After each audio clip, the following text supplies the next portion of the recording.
gabi, hanggang bakit na ng taxi. Eh, sabi ko gano'n, si Alex, sabi daw ng daddy, papadala ko lang, di ba? Mga gano'n-gano'n. Eh, naiinis ako, dami lang utang sa akin, di ba? Yes, marami daw siyang, malakas daw yung competition sa work, kaya konti lang sinawag. Mga gano'n. Binubola yung anak ko.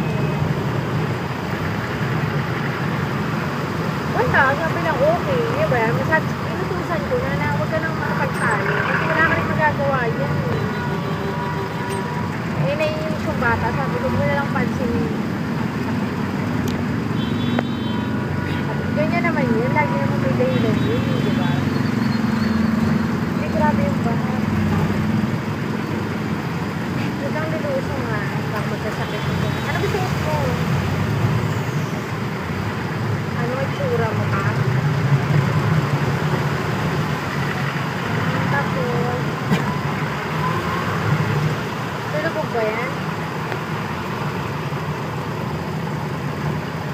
O, sige, sige. Bye-bye, love you.